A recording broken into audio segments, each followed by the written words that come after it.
네, 행복한 안식일입니다. 예, 아직도 여름 캠프의 여운이 다 가시지 않는 것 같죠? 예, 너무 의미 있고 또 아주 감동적인 그런 시간들이었습니다. 예, 날씨도 이제 조금 선선해지죠, 그죠? 예, 한풀 이제 폭염이 꺾인 것 같습니다. 9월도 다가오고 있고 또 여러 가지로 우리가 지내기 참 좋은 그런 또 시절이 오는 것 같습니다. 이 안식일 또 하나님의 은혜로 우리 모두가 또 한번 축복을 받고 또 말씀을 통해서 큰 용기를 얻는 시간이 되기를 바라겠습니다. 오늘은 고린도전서 3장을 나갈 것입니다. 3장 이야기를 한번 해볼 텐데요. 그 고린도 후서의 내용, 고린도 후서 3장입니다. 고린도 후서는 사도 바울의 사도직에 대한 어떤 그런 이제 변론에 대한 이야기가 많이 나오는데요. 사도 바울은 이 사도직에 대해서 계속 도전을 받고 있었습니다. 그 사도 바울이 사도가 아니라고 막 물고 늘어지는 사람들을 보면 뭐 그런 충분한 이유들이 있죠, 그죠? 이 사도 바울이 원래 예수님의 제자도 아니었고 또 예수님과 함께 3년 반 동안 사역의 생애도 같이 한 적이 없고 또 부활하신 예수님을 자기 주관적으로 봤다고 하는 그런 것들도 있는데, 이 고린도 후서 2장에서 보면 이 사도 바울이 고린도 교회 방문 계획을 여러 번 변경했는데 이것은 바울의 불신실함이 드러난 것이다고 하면서 사도 바울이 참된 사도가 아니라는 그런 비난에 대한 이야기를 우리가 배웠습니다. 근데 3장에서는 이 사도 바울이 뭐가 없는가 하면 이 사도 바울이 참 사도고 선교사라고 하는 증명서, 즉 추천서가 없다고 합니다. 이걸 이제 편지라고도 하기도 하고 천거서 이런 표현도 쓰는데 한번 먼저 읽어보겠습니다. 고린도 후서 3장 1절 한번 읽어보겠습니다. 시작. 우리가 다시 자천하기를 시작하겠느냐? 우리가 어찌 어떤 사람처럼 추천서를 너희에게 붙이거나 혹은 너희에게 받거나 할 필요가 있느냐? 예, 이제 이 사도 바울은 본문에서 이 자천이라는 말을 썼죠. 자천이라는 말은 뭐예요? 스스로 추천하는 거예요. 예. 이 말은 당시 사도 바울이 자기를 스스로 자천했다고 하는 비난을 듣고 있었어요. 내가 다시 자천하겠느냐고 말하잖아요. 추측할 수 있는 것은 이 사도 바울은 거짓 사도라는 비난을 듣고 있었기 때문에 사도 바울이 계속 자기를 이제 자주 변호해요. 그러니까 그 이야기가, 자기를 변호하는 이야기가 이제 사도 바울을 반대하는 사람들의 이야기 편에서 들어보면 스스로를 자랑하는 것처럼 들렸을 수도 있을 거예요. 그러니까 사도 바울이 나는 이제 참 사도라고, 너희들이 나를 거짓 사도라고 하는데 그런데 나는 고린도 교회에서 보수도 받지 않고 스스로 천막을 기우며 생활을 했다고 하는 이야기를 그때 고린도전서 공부하면서 우리 배웠죠, 그죠?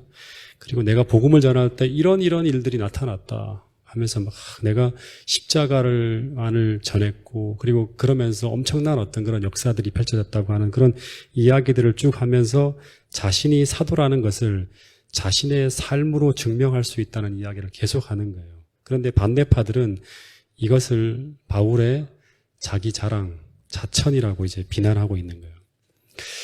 그리고 본문을 보면 이제 추측할 수 있는 것이 이제 거짓 교사들은 고린도 신자들에게 이제 당시 본부 교회가 어디죠?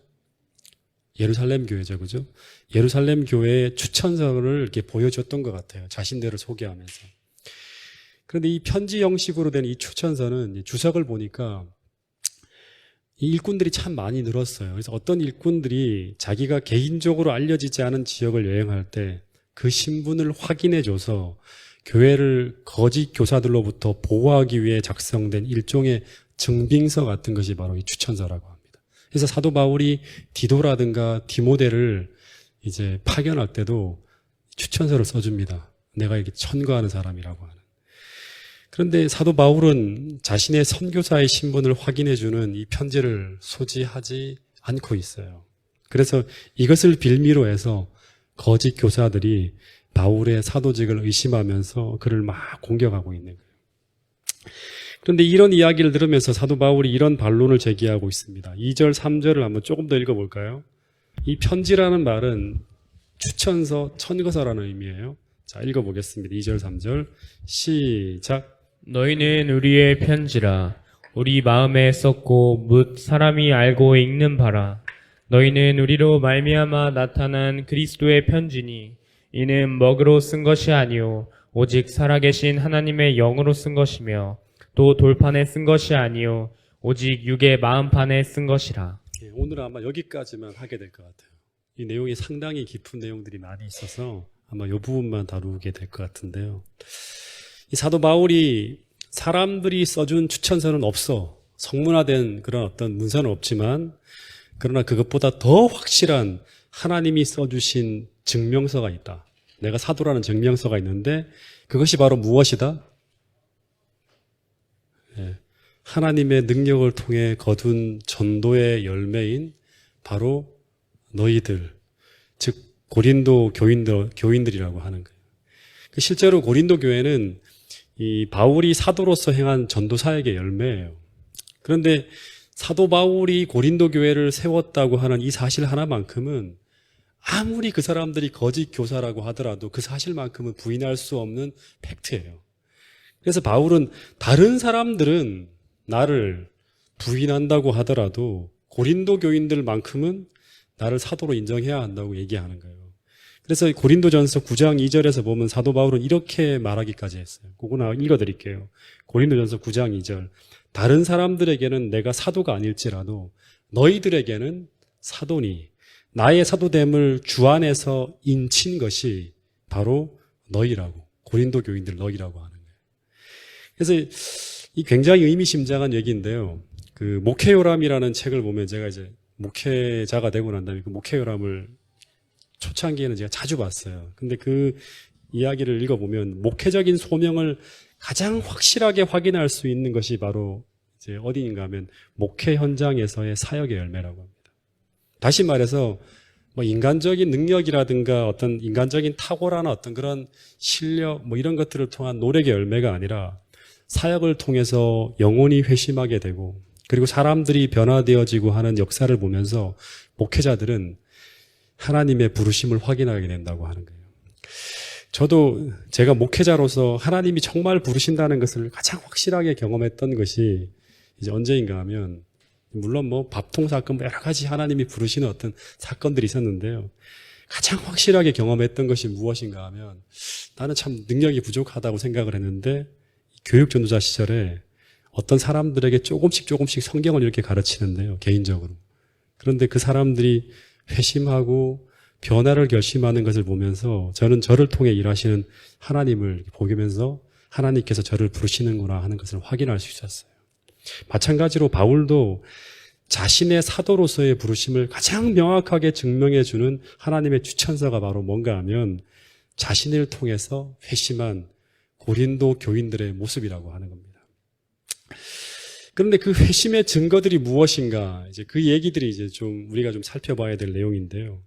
이 3절에 보면 사도 바울은 이 고린도 교인들은 예수 그리스도께서 바울 사도를 통해 쓴 편지라고 합니다. 이 말을 이제 좀 더 쉽게 표현을 하면 고린도 교인들의 회심은 바울을 도구로 하여 이루어진 하나님의 일을 알리는 하나의 기록물, 이 편지라고 하는 거예요. 근데 이 편지는 보통 편지는 뭘로 쓰죠? 먹으로 쓴다고요. 근데 이 사도 바울이 이제 하나님께서 사도 바울을 통해 쓴 이 편지는 먹으로 쓴 것이 아니라 살아계신 하나님의 성령을 통해서 어디에 쓴 거예요? 어디에 썼다 그러죠? 고린도 교인들의 마음에다 썼다고.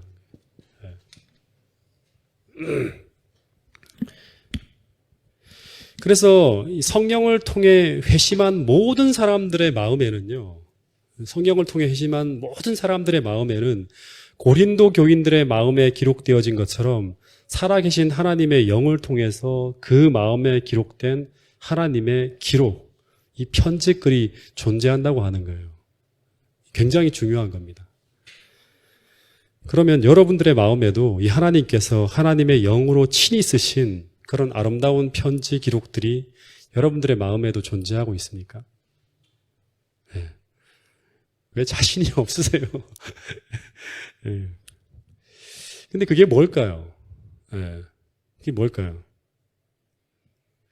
이 생각해 봐야 되는 거예요. 그러니까 이 본문을 보면 회심했을 때 나타나는 기록들이에요. 그러니까 하나님의 성령께서 기록하신 그런 기록들이에요.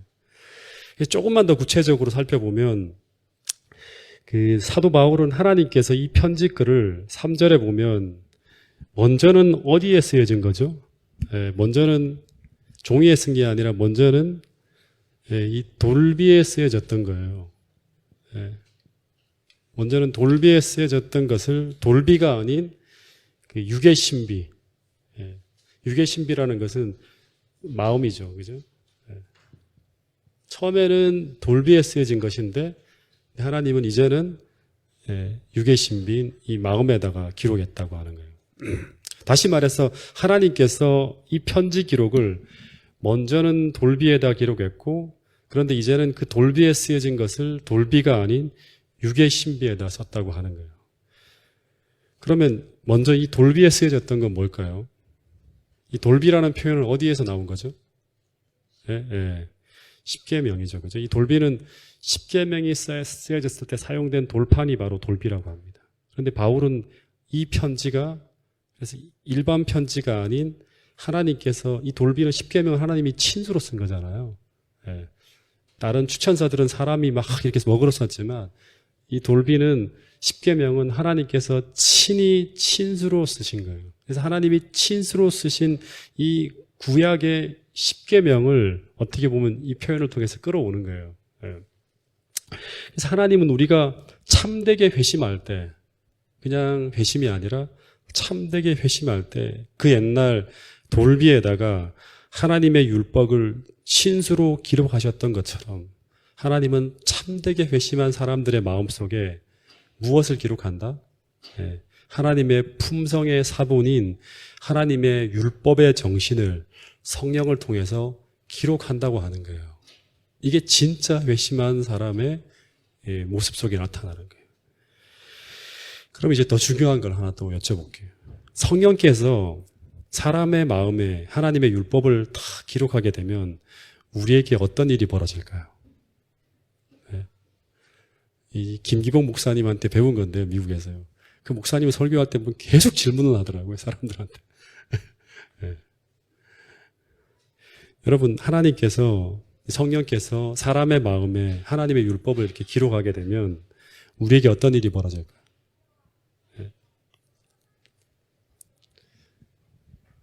그 사람의 생애에는 이 하나님의 율법이 그 주석에 나온 것들을 그대로 인용하면 성화된 삶을 통해서 성결한 삶과 순종하는 삶으로 나타난다고 합니다. 이걸 조금 더 구체적으로 이야기하면 이런 모습을 이제 이렇게 설명할 수 있겠죠. 제가 지난 그 안식일 날 그 뮤지컬을 보면서 굉장히 마음에 큰 감동을 받았는데요. 그 사람들이 노래하는 것도 되게 감동이었지만 그 전체 메시지가 막 진짜 제 마음속에서 떠나지 않는 거예요. 오랫동안 영혼이 남는 거예요. 그 뮤지컬을 보면 그 여주인공이 신앙생활을 하면서 딜레마에 빠지게 되죠. 그 어떤 딜레마죠? 말씀을 보고 공부하고 막 하면서 지식은 쌓여가는데 교회를 열심히 다니면서 지식은 쌓여가는데 왜 나의 삶에 변화가 없는 것일까 하는 그러한 어떤 고민을 하게 돼요. 그래서 왜 우리는 아는 대로 살지 못할까? 왜 지식대로 우리가 알고 지성적으로 깨달은 데 살지 못할까 하는 그런 고민을 막 하는 거예요. 그래서 깊은 좌절을 경험하는 그런 사람 이야기가 나오는데 그런데 그 뮤지컬의 마지막 부분에서 이제 고목사라고 하는데 누군지 모르겠지만 한 목사와 그 여주인공 사이에 주고받는 대화의 이제 이야기들을 제가 쫙 들어보니까 그 핵심은 바로 뭔가 하면 핵심 이야기가 그 사람들이 그 대본을 쓴 사람이 그걸 알고 썼는지 모르고 썼는지는 모르겠지만 그 이야기는요, 그 대화의 핵심은 성경에서 말하는 새 언약이라고 부르는 내용을 쭉 풀어내고 있어요. 새 언약.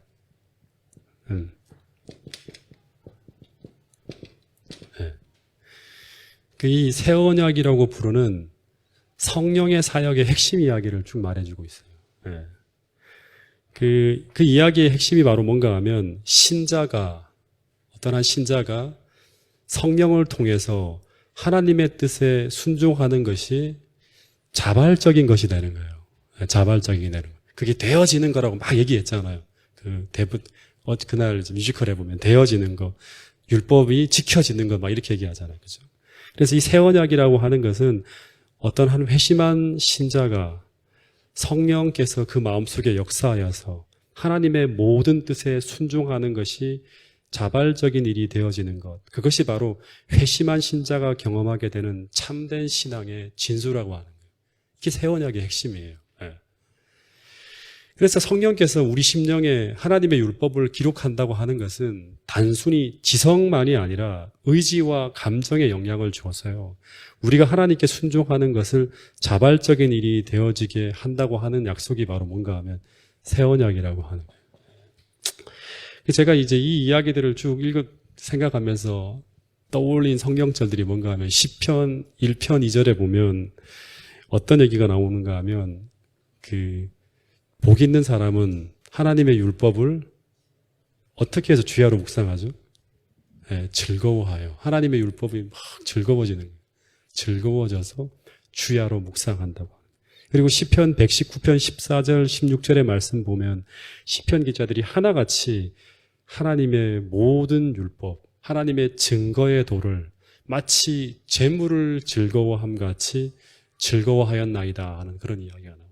그래서 이 하나님의 율법을 순종하기를 즐거워한다는 말을 계속 하고 있는데 이것을 한마디로 말하면 율법에 대한 자발적인 순종을 의미하는 거예요. 그냥 순종이 아니라 강제적인 순종이 아니라 자발적인 순종.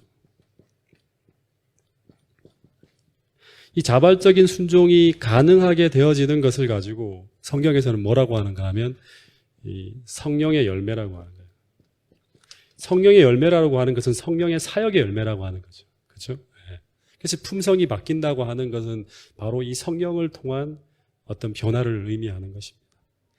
그래서 이 새 언약과 다시 말하면 성령께서 하나님의 율법을 우리 마음속에 기록해서 자발적으로 순종하게 되어지는 것과 대비되어지는 이 성경의 하나의 주의가 있는데 그게 바로 뭐죠? 율법의 조문에만 이렇게 머물러 있는 것. 그걸 가지고 율법주의라고 하는 거죠. 교회에서 벌어지는 신자들의 삶을 통해서 유사한 어떤 그런 모습이 있지만 그러나 가장 큰 차이가 바로 뭔가 하면 둘 다 순종해요. 그죠? 하나님의 율법에. 근데 가장 큰 차이가 바로 뭔가 하면 자발적인 순종인가? 그렇지 않은가 하는 거예요.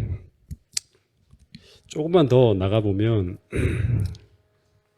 이 돌비라고 하는 것이 이제 시내산에서 하나님이 십계명을 기록하신 것이라고 말씀을 드렸습니다. 근데 하나님께서 하나님의 율법을 돌비에 새기는 것이 잘못된 것은 아니죠. 네. 거기다 새겨놓는 게 잘못된 것이 아니죠. 그죠?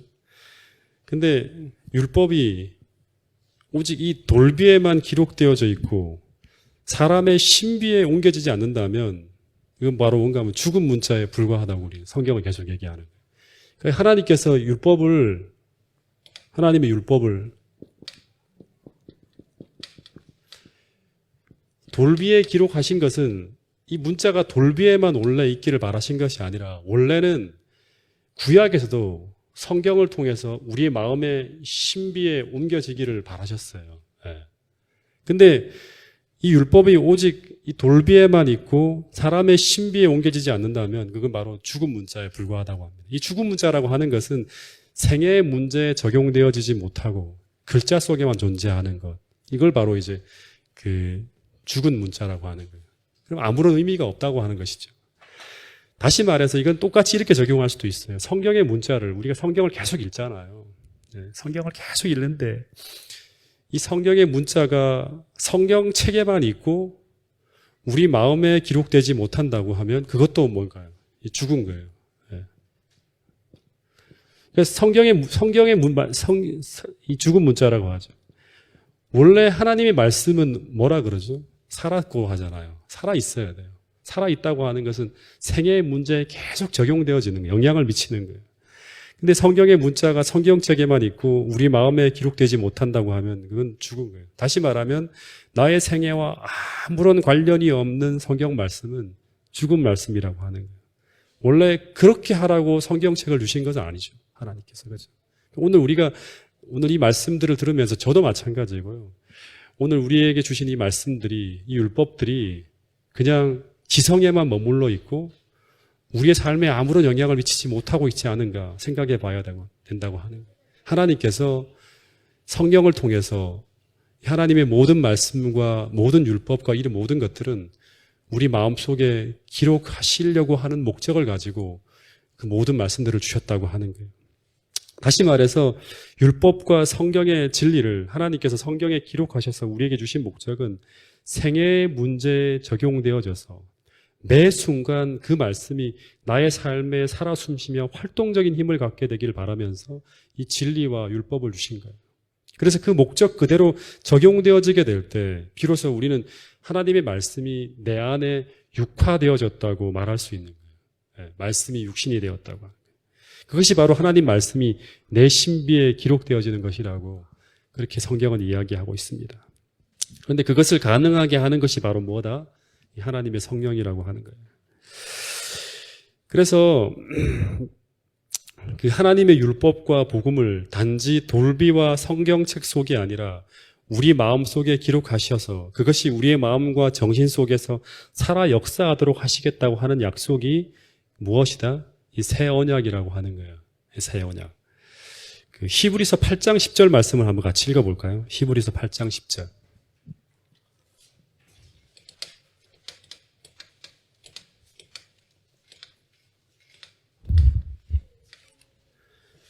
히브리서 8장 10절입니다. 자, 같이 한번 큰 소리로 한번 읽어보겠습니다. 시작.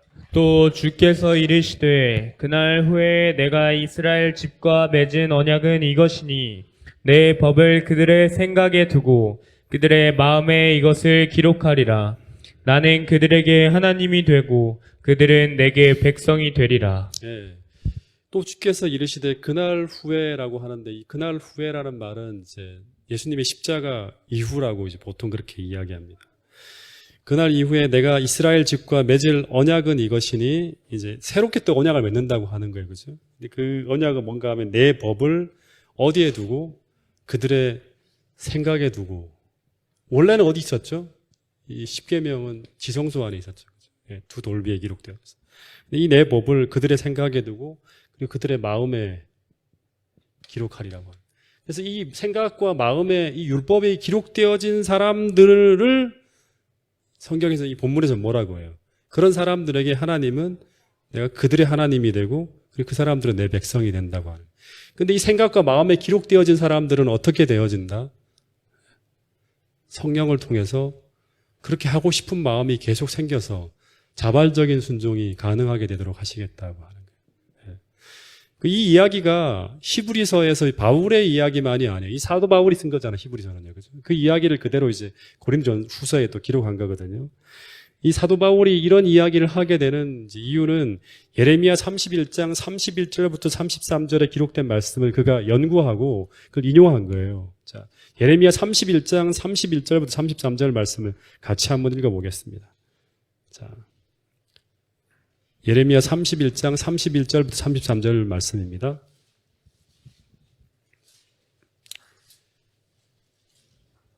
(31장) 32절부터 33절인데 이게 이제 새 언약이라는 말이 여기서 나옵니다.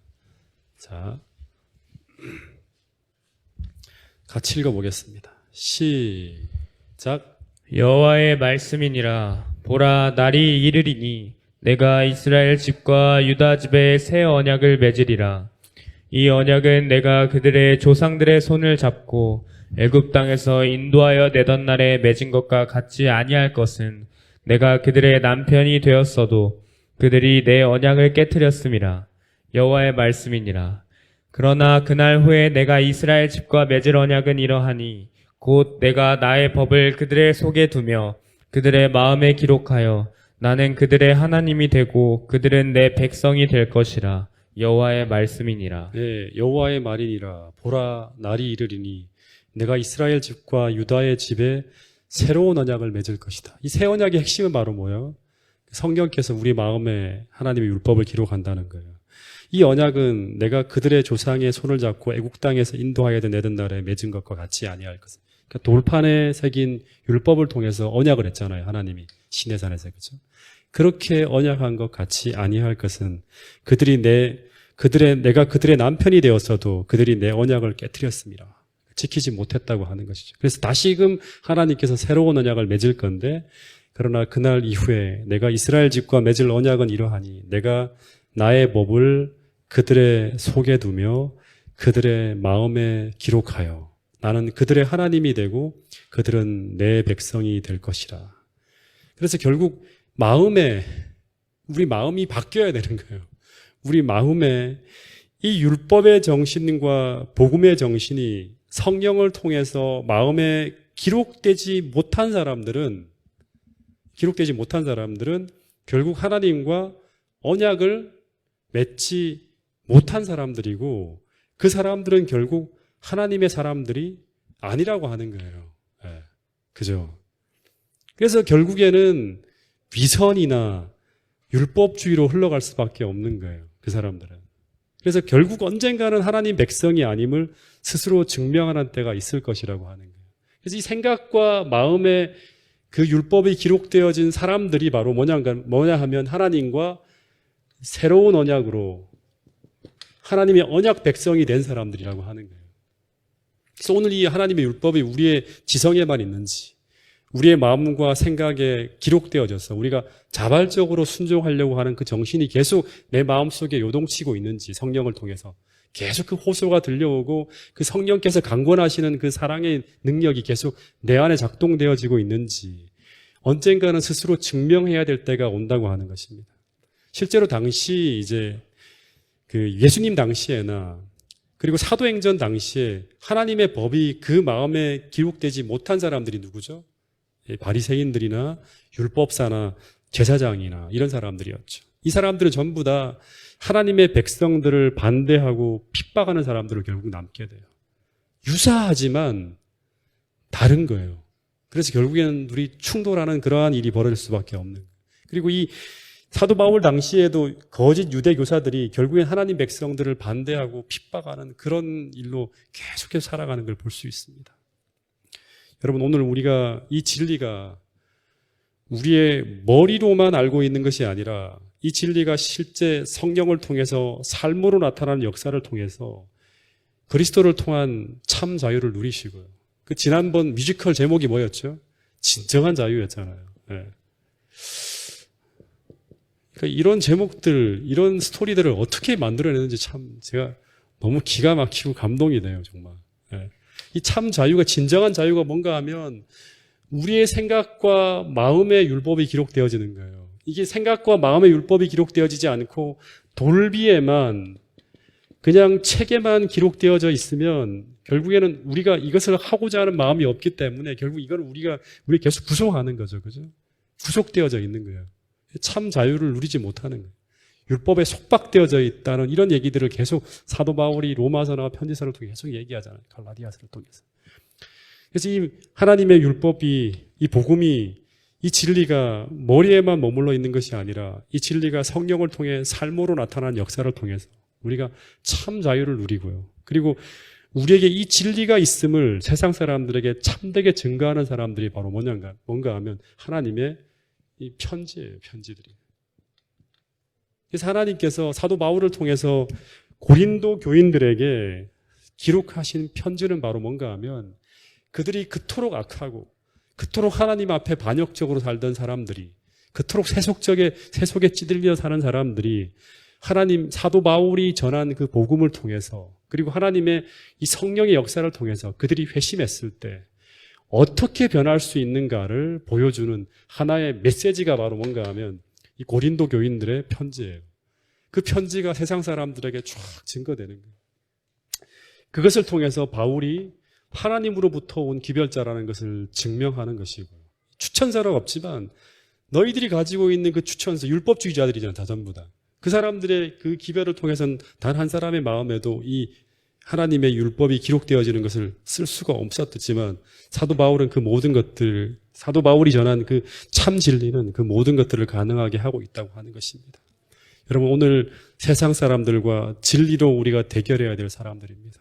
오늘 우리에게도 이 하나님의 율법이 십계명을 통해서 변경되지 않은 그러한 진리라는 것을 지성적으로만 증거하는 것이 아니라 오늘 하나님의 품성의 사본인 이 율법이 우리의 마음속에 새겨짐으로 말미암아 우리가 진정한 사랑이 있고 또 참 진리를 가지고 있는 하나님의 언약 백성임을 세상 모든 사람들에게 증거할 수 있는 동작중앙교회 모든 성도들이 될 수 있기를 간절히 바라겠습니다.